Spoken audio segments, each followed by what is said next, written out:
Go ahead, take that breath. Don't ever take it for granted. Again. Good morning, good morning, good morning. Hey, Arnessa, how are you? How are things in Chicago? Macklin here, your transformational speaker. I am your wealth guide and catalyst. And my true mission really is empowering women that's fulfilling, that you feel financial confidence and competent. So that's my mission, is to make sure, particularly now, even more so now than women really. When this all started in March, we thought, okay, well, let's hop on here and encourage and empower and inspire. You haven't done that before, something you do consistently. And that was March. And we've all been in this journey together, right? So we've been in all, and I'm going to count March, right? And all of April, and all of May, and all of June, and all of July. We are now in August. We've gone through the year. Do you realize that? And all the fussing, complaining, mask, no mask, we are halfway through a year. So first of all, you may want to give yourself a hand, like, yay, I made it this far. You probably thought you couldn't, figured you would at this point. And so, I thought I'm in my book now. I keep bringing my book out, Faith the Size of a Mustard Seed, because I was looking to see what could support us. And that's really understanding, what is your faith? Because we're in the storm of life at this point. Peaked, and we're here. We're going to stay here for a minute. We're going to stay here until we on our masks. We're going to stay here until we get clear about our students in school. We're going to stay here until they figure out something around the unemployment.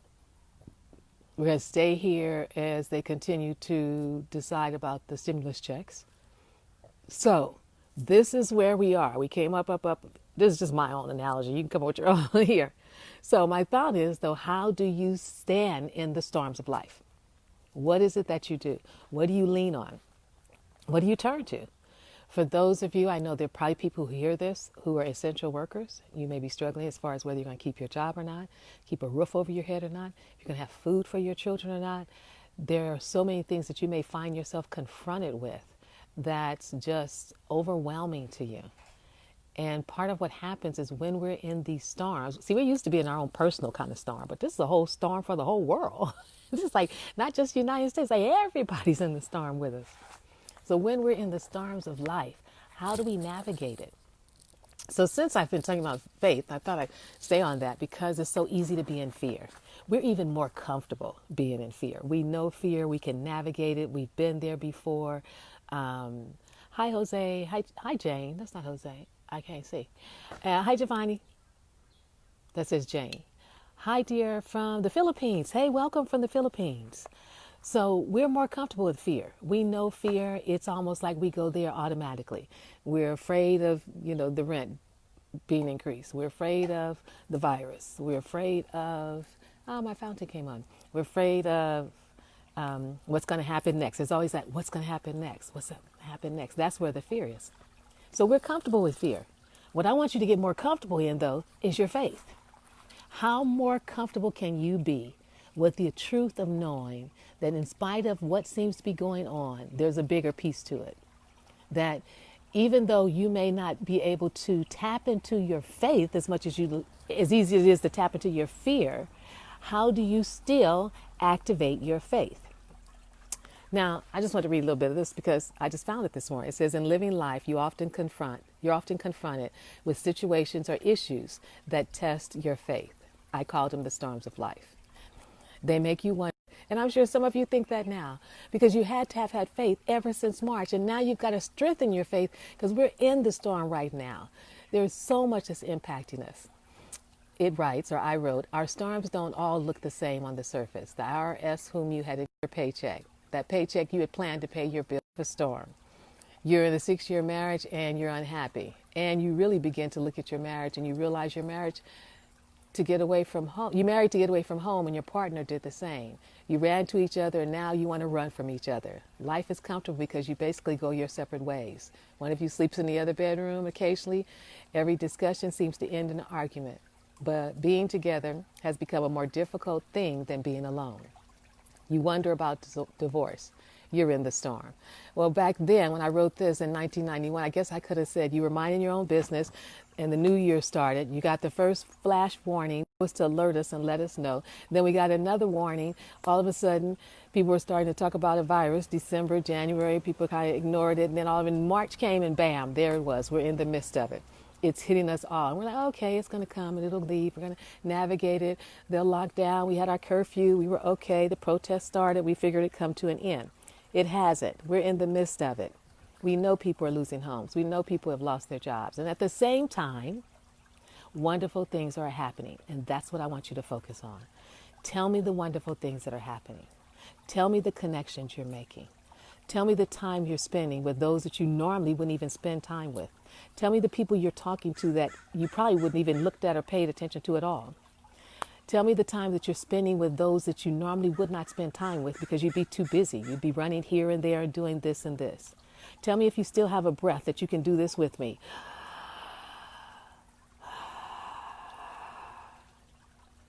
Even the people that don't have the roofs over their head still has that amazing connection. And so I just stopped by today to tell you you're connected to something bigger than any experience we're going through right now. The question becomes, how do you activate it? How do you stay focused in it and aligned for that faith to move through you so that you can walk through the valleys of the shadows of death and have no evil? That you can stand in those places and spaces, that you can make the internal decisions about what's best for you and your family, separate from what the world may be saying, and then stand with that. How do you activate that faith? Well, one of the things is that I do often, and it's simple. I just take a deep breath. Take a deep breath. Now, here's the thing. We used to take that for granted until we were walking up steps, and we were out of breath. Now, that is the number one reason for existing on this planet, is that you can breathe. The whole thing is, are you coughing? Don't come near us. So it's your breath. So when you want to activate your faith, ask yourself, where does your breath come from?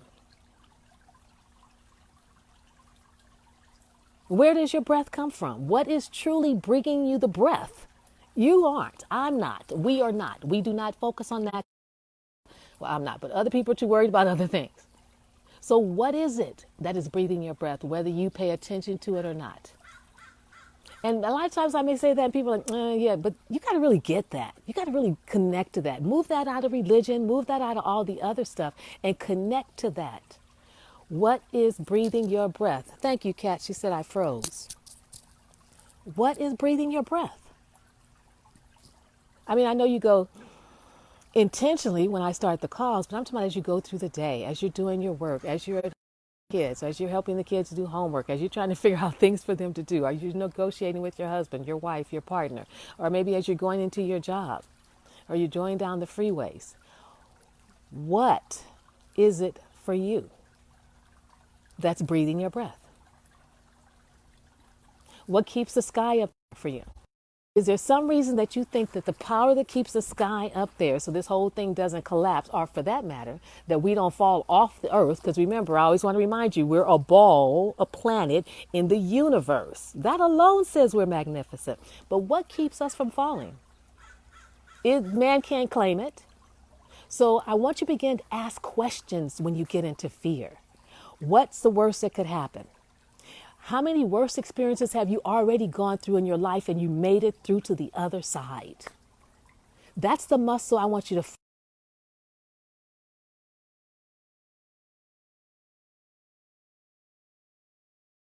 because it involves our kids, and it involves a mysterious virus that comes with all these conspiracy theories. But you've been here before. You've been concerned before. You've been trying to figure out how you're going to make things work before, and you did it.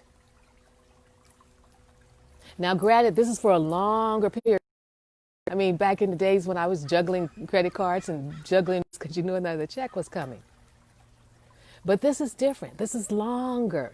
This is already 6 months. We're going into 7 months, and the months are like flying. It's going to be Thanksgiving and Christmas soon.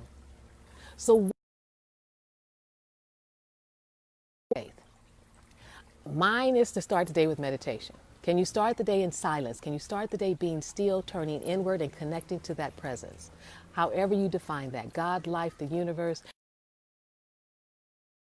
Shiva, Allah, Jesus, the Christ consciousness, spirit,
Oh, yeah, I'm here. Are you guys here?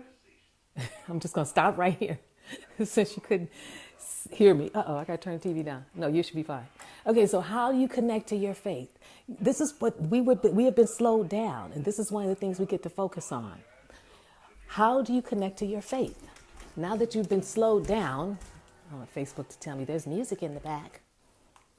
So I'm saying meditation, or stillness, or prayers, whatever it is for you, first thing in the morning. First thing, because that's going to set the tone. It's like aligns you with the universe, what's above you and below. Because as it is, so it is without. If you don't do meditation, do prayer. What about prayer? Can you sit and pray? Can you sit and be still with that presence? See, I always tease people because they're always going to God, asking God for something, begging God, please, please, please, help, help, help, help, help, help, help. But then when we get the answer, we don't want to do what we're told to do because we still want to do what we want to do the way we want to do it. And so much of right now is about doing what we're internally guided to do. You want to consider what's happening out there in the world, but you want to be more mindful of what's happening right there in your home, in your inner circle. What do they need from you? Okay, I'm not sure. Am I frozen still? I didn't hear anything. I didn't get a heart. I didn't get anything. So maybe I am still frozen. So that's the one thing I want you to look at is your faith. How do you activate your faith? And I asked you, what do you think is breathing your breath? What do you think keeps us from falling off the planet? And I know you hear that and you may not think about it, but I want you to really think about it because that's the same presence that's taking care of us in this storm. We haven't been abandoned. You haven't been left. You haven't been forgotten. There is still a presence here. So, okay, first thing in the morning, meditation, prayer, reading something that inspires you, that motivates you. If it's a daily word, the daily if it's the Quran, if it's the Bible. I already said, take those parables in the Bible, take one a week or one a month and live it. Read it over and over. Spend time with it. All of that will boost up this part of you to support the part of you where the fear is. Because you know, fear is just a story that keeps going on and on and on in your head, right? Around and around and around. It keeps repeating the same things over and over and over. No new solutions, no options, just the same thing. Oh my God, I'm scared. Oh my God, what's going to happen? We say, oh my God, so much we could get millions of dollars if we could for just how many times we use that phrase. So get yourself anchored first thing in your mornings. Have a family prayer together. Read your books, your Quran, whatever that is for you. And then set a goal for yourself. Today I am, or today I will. So that you have some direction and some focus if you're just kind of at home, because so much of what you may do really may be in the office and you're not telecommuting or anything like that. Set a goal. How do you want this day to be? How do you want this day to feel? What is it you want to bring to the table? What do you want your family to talk about? Who can you help? Remember in the beginning, I used to ask you, what are you responsible for? Who can you help? Who could you serve? There were the 5 things I had for you to look at. Well, you want to go back to that again. But get yourself anchored in your faith. I told you before, it's like faith the size of a mustard seed. That's all that we're being called to have and hold on to. First, you have to catch yourself when you're in your fear and move yourself and say, oh, I'm in fear. Move yourself out of fear into faith. Faith is as you believe in things not seen until they show up. That's basically what it says. That you're going to continue to believe that this world is unfolding. You're going to continue to believe that things are unfolding the way they're supposed to be. You're going to believe that life really is okay. It's good. And even though we're seeing a lot of people leave the planet, that's happened before. It's still in that divine order. So now you've got clear on what the faith is. Notice also how you feel when you're in fear. Notice how that grips you, how it holds you, how you're constantly worrying and repeating the same stories over and over and trying to figure out how am I going to fix this and how am I going to make this happen. And remember, here's the piece to notice. Your whole conversation is, how am I going to do it? You left God all out the process. It's not even how are we going to do it, or how am I going to get God to do it for me, or how am I enlist God's help. It's like, I got to do this and I got to do that and I got to make this happen. No, you don't. No, you don't. What you really want to do is get yourself really anchored into whatever the truth is that you believe and anchor in it and then live it. Everybody loves Jesus because Jesus lived what he was teaching. He lived it. When he got mad and went to the marketplace and knocked over everything, he was standing for the fact that people were being taken advantage of. He lived it. Most of our leaders have lived it. So now it's our time to live it in our lives. What good is a faith? What good is a religion? What good is all these teachings and principles if you don't live them? So this is just my thoughts. Activate your faith first thing in the morning by connecting to something bigger than yourself. Do that through your meditations. Do that through your prayers. If your prayers are not asking God for anything, if your prayers are thank you for my home, thank you for my family, thank you for the health that we do have, thank you for the assurance that I know is coming, thank you for the resources that I know that are coming, thank you for the opportunities that are coming, thank you for the money that's going to flow, thank you for my rent, mortgage, car notes being paid, thank you for the schools being sanitized. Just thank you. Take a day and go through the day in thank yous and gratitude. Activate your faith. Because see, that's what they did. Those before us, they were prayer warriors. And so when they walked, they were in prayer. So you want to anchor yourself in your faith because it's so easy to be in fear. We're more familiar with fear than we are with faith. How does your faith feel? Do you even know? We know how fear feels, but do you even know how your faith feels? The substance of things hoped for. What are you hoping for? And the evidence of things unseen. You're not going to see it right now, but you still have to trust and believe and know that it's happening, that it's coming, that it's there for you, and that it will protect you. Because see, when you get into this faith kind of thinking, what happens is you open yourself up for the ideals. You open yourself up for the solutions you need. We can't get solutions when we're in fear. How many times have you been in fear before and you just drove yourself crazy, round and around and around?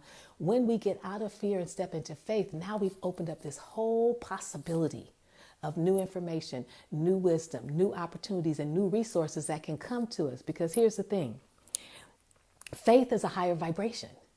Fear is a low energy. It's not a bad energy, it's just a low energy. And we want to have a high vibration so we can attract those opportunities, those resources. You want to know every program, every possibility. If you're looking for money or jobs or gigs, you want to know all of that. So you want your energy up high, standing in your faith, practicing your faith, honoring your faith, and allow that faith to attract to you what you want to see showing up in your life and in your experiences. What do you need in your life right now? Write it down. Just write it down. I need to be able to pay my rent for 4 months. I need to be able to have enough food for this, this, and this. I need to find a job for this, this, and this. So just write job, food, whatever, whatever. And then that's what you take on your faith to the universe. Okay, so these are the things that will allow our family to be in greater ease. I'm asking the universe for these things to show up in my life. Then once you ask, you have to look for it. You have to be open to receive it. And you can't be like wanting it to look the way you think it's going to look. It's going to look the way God and the universe wants it to look for you. It really is a wonderful experience when you go through this and you connect with that presence in God and life in the universe and you realize, oh, there really is a presence and a power that's on our side. So that's when connect to it and then live from. That's where you spring from into your life. So become aware of when you're in fear. You can feel it. You can tell you're breathing. You probably stop breathing.